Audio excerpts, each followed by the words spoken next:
భారతదేశపు ప్రసిద్ధ శాస్త్రీయ నృత్యాలలో కథక్ ఒకటి. ఇది ప్రధానంగా ఉత్తర భారతదేశానికి చెందిన నృత్య రూపం. కథక్ అనే పదం కథ నుండి వచ్చింది. పురాతన కాలంలో దేవాలయాలలో, రాజసభలలో కథకులు గాథలు, పురాణ కథలను నృత్యం మరియు హావభావాల ద్వారా ప్రజలకు వివరించేవారు.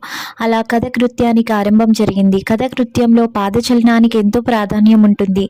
నర్తకి తాళానికి అనుగుణంగా వేగంగా, స్పష్టంగా అడుగులు వేస్తుంది. ఆ పాదచలనంతో పాటు చక్రాలు ఈ నృత్యానికి ప్రత్యేక ఆకర్షణగా నిలుస్తాయి. నర్తకి చేసే ప్రతి అడుగు, ప్రతి తిరుగు సంగీతంతో కలిసిపోయి ప్రేక్షకులను మంత్రముగ్ధులను చేస్తుంది.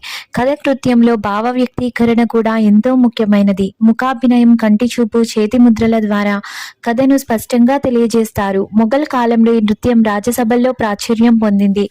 కథక్ నృత్యం లయ, భావం, కథనం అన్నింటినీ సమన్వయం చేసి అద్భుతమైన శాస్త్రీయ నృత్య రూపం.